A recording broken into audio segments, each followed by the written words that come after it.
Hey guys, welcome back. After a long delay, I wanted to get back into my series of showing my DC 100 page spectacular collection, which I just recently completed probably 3 or 4 months ago. A lot of the stuff is, some of them are going to be kind of ratty because I still have my original copies.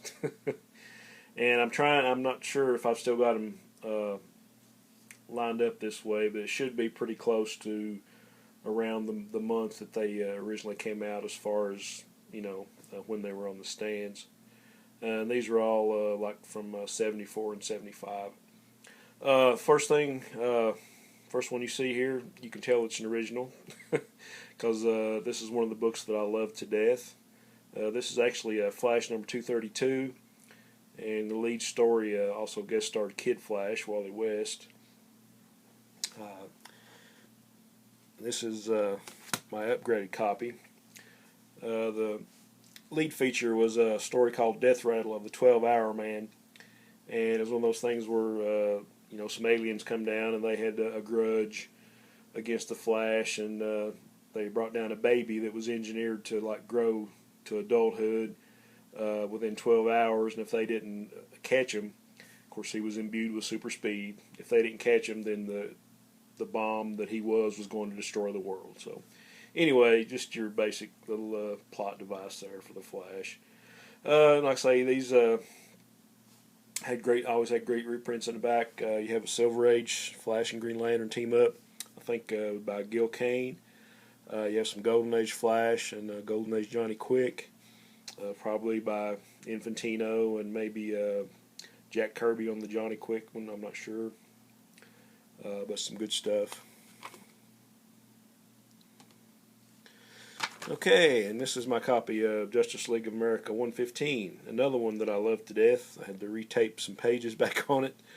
Like I say, most of these books are 75, 40 years old. So, a lot of them I've got my originals just because I couldn't bear to part with them.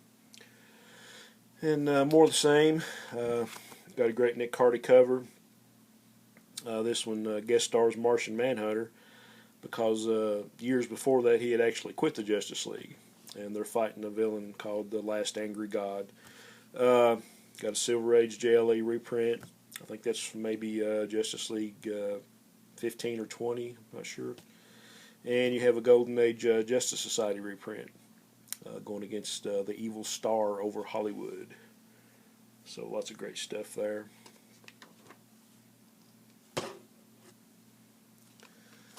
Okay, we'll go to Shazam number 16. More of the same. That was the original. Here's the upgrade. He's fighting the 7 deadly enemies of man.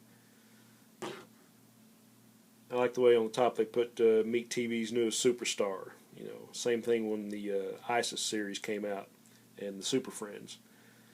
So, you had the basic Shazam family going on. I think Bob Oskner did a lot of the art in these. Kurt Schaffenberger, C.C. Beck, Pete Costanza. A lot of Golden Age stuff, probably from Marvel Family and Whiz Comics.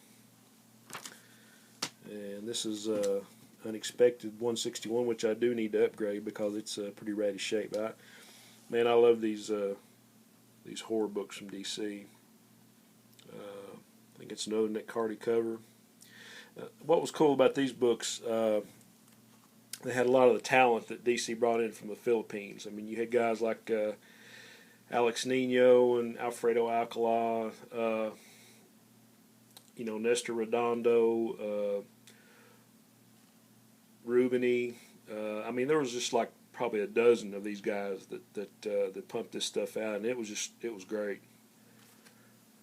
So a lot of this stuff and a lot of the reprints were probably from early issues of House of Mystery, House of Secrets, Unexpected, and maybe maybe some early 70s reprints, maybe by Bernie Wrightson and Neil Adams and some of these. But just an overall really cool package.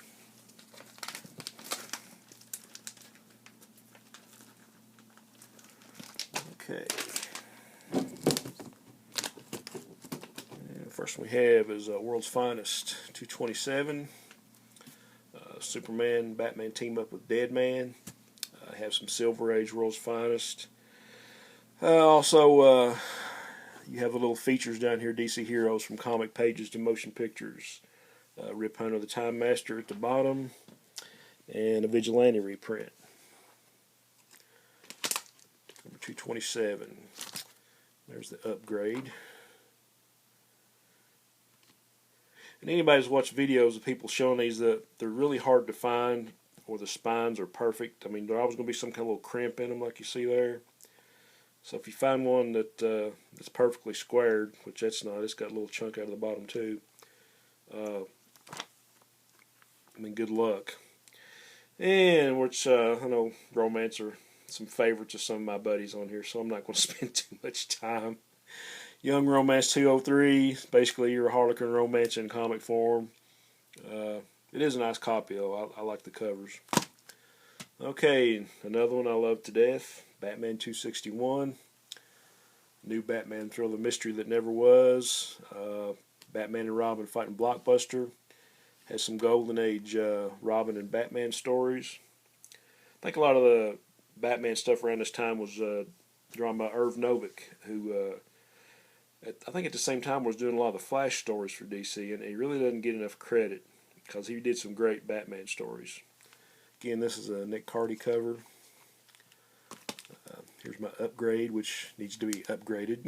It's a little bit better shape, but it's still kind of beat up.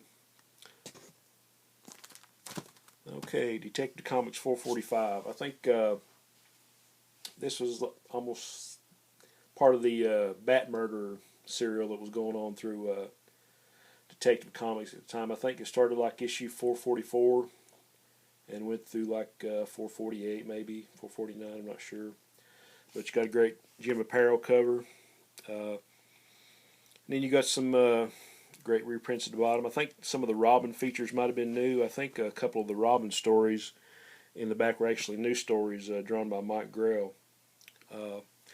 Got Roy Raymond, the Elongated Man reprints probably by Infantino if it was an older story. Dr. Midnight reprint. Star Hawkins is actually an old DC sci-fi character. So you got a little bit of everything in these books. Okay, more horror. House of Mystery 229. This is like got a 30-page lead story by Nestor Redondo, which is just great, called Nightmare Castle.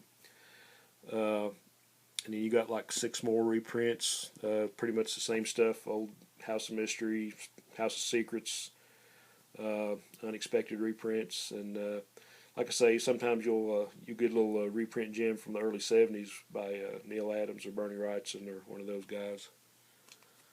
I'm not sure. I haven't gone through all of these. It's my original. Here's the upgrade. Just great stuff. Okay. Moving on. Here was my early Superman 100-pagers.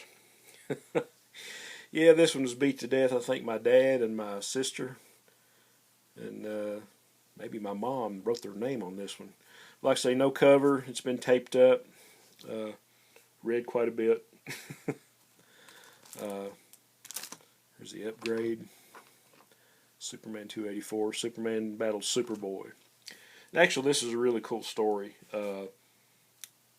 Clark Kent goes back to Smallville for a visit, and they've got some kind of unseen guardian angel that takes care of disasters and saves people, and find out that he had actually left one of his Superboy robots behind, and I think he had led all the other robots into the sun because they were outdated, and he was moving to Metropolis to be Superman, so they just followed him into the sun, and he thought they were all destroyed, but one of them had some kind of malfunction or something that kept them from being destroyed, so they have a big battle and all this stuff. Got some cool Golden Age Superman reprints. Clark Kent dies, Superman mourns friend. Got some Silver Age Superman by Kurt Swan. Just a lot of cool stuff. Superman Family 169. Target of the Tarantula. Like I say, this Superman Family had a rotating front feature. Lois Lane, Jimmy Olsen, Supergirl. and then you had the Silver Age Superman family reprints. Jimmy Olsen in the League of Fantastic Superman. You got Supergirl guest starring Batman, Green Lantern, and Green Arrow.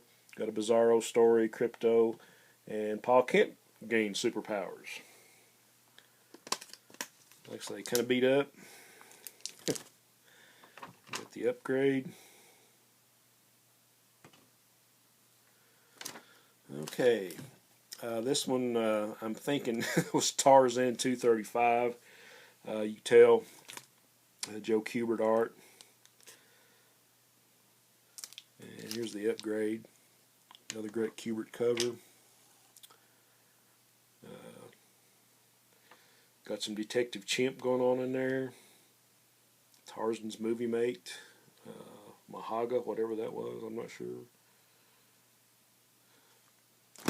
Okay, more romance. Young Love number 114. Nothing spectacular. Kind of got a cool cover.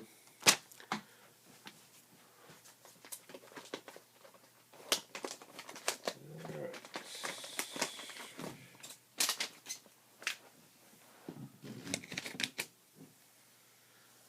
Okay, Justice League of America 116. Had him fighting a villain that you don't hear from anymore. I don't know when they stopped using him, but he was like a big foe of Hawkman, the Matter Master. He could change like any kind of matter into any other kind of matter, or organic or whatever, I'm not sure. Pretty cool little story though. And you have a Silver Age JLA reprint. You have a reprint from Brave and Bold, starring Starman and Black Canary from Earth 2. Pretty cool story, going against the Mist. I think Murphy Anderson did the art in that one. Like I say, you have these old puzzles and quizzes in here. The JLA Supervillain Quiz. And this is actually probably the best story in this book. It's an old Golden Age reprint starring a character named Johnny Peril called Just a Story.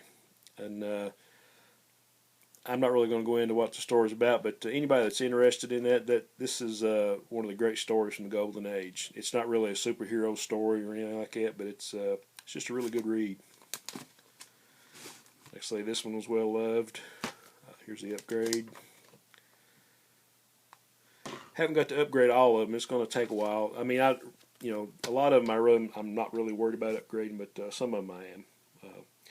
Here's another Shazam, number 17. More of the same. The world's mightiest mortal teams up with a ghost. And holy moly, look who's getting married. An Indian adventure on the wild frontier. Got some Mary Marvel, Captain Marvel Jr., and plus another new tale with the Shazam family. And here we go with the upgrade. I love those purple covers, or color on the covers. Okay, more horror stuff. This is one that I do want to upgrade. Unexpected 162. A Dead Old Gang of Mine. And of course, I have the basic reprints from the Silver Age. But a lot of great stories. You get a stack of 100 pagers when you're a kid. I mean, this will keep you entertained for hours because I read them and reread them and read them again. World's Finest. What number is this? This is 228. Superman, Batman, the Super Sons, and Robin. Anybody that was reading World's Finest back then knows about the Super Sons, Superman and Batman Jr. This is one of those things that, and I might do another video on this. All of a sudden, you saw probably 10, 15 issues before this. Superman and Batman had teenage sons, and like Superman Jr. had half the powers because his mother was a human, and you just got to assume it was Lois Lane. But anytime it showed their mothers or the Superman and Batman's wives, it always showed the back of their heads. You'd always see the hair, but you'd never see the faces, so you never really knew who they married. And you kind of wonder, well, what did I miss? I mean, when did they get married and when did they have kids? Well, all this was kind of, they kind of wrapped it up years later. in issue of World's Finest, and made it seem like it was some kind of computer simulation in Superman's Fortress or something. It was just kind of a, I don't know, kind of a cheap way to get out of it. I don't know, you can check it out if you want. Number 228. Okay.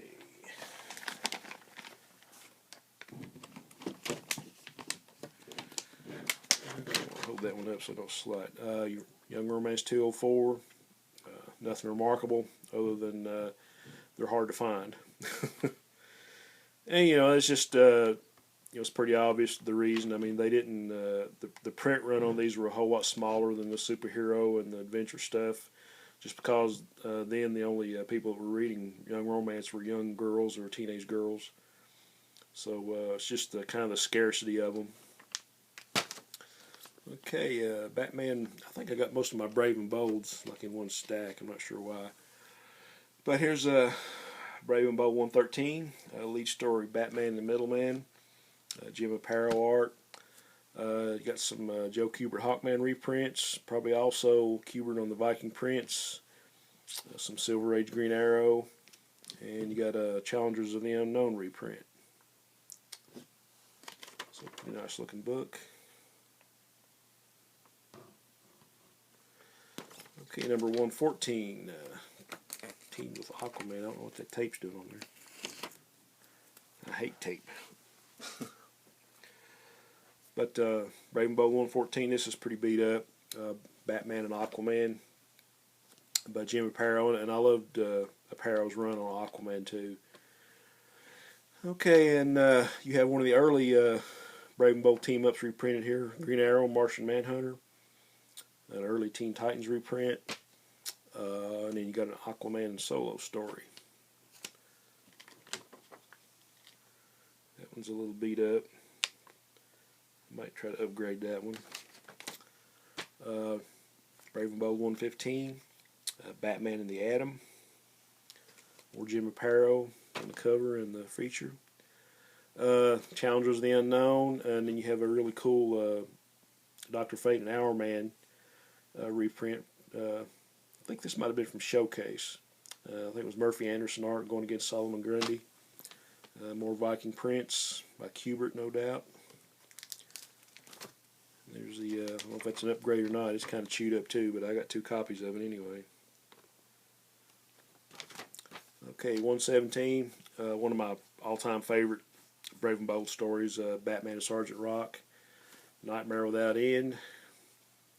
Really cool feature too. First time that I'd ever read any of the Secret Six, and it was like a short-lived series in the 60s. Sort of like a Mission Impossible type thing. More Viking Prince, Blackhawk reprint, and some Silver Age Green Arrow.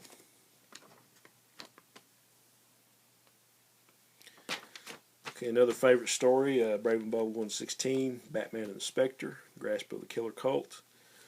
Like I say, more Jim Aparo. He probably, I think the first B&B comic he did was probably like number 98.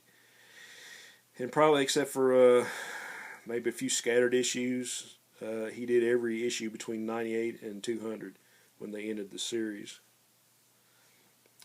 Okay, and you got a Teen Titans reprint. Now this is I just recently obtained the original to this. I think it was like Teen Titans 16, Dimensional Caper. So this was a treat. One of the first Teen Titans stories I ever read. Another cool story with Batman, Wonder Woman, Batgirl, and Copperhead from an earlier Brave and Bold. And you got a feature down here, DC Heroes Who Wouldn't Die, Robot Man, Dead Man, and you got a Silent Night feature, probably by Kubert also. Okay, guys, that's all part 3. We'll cut that off for now, and thanks for sticking around. Onward and upward. Or maybe it's like this, onward and upward. There we go. Later.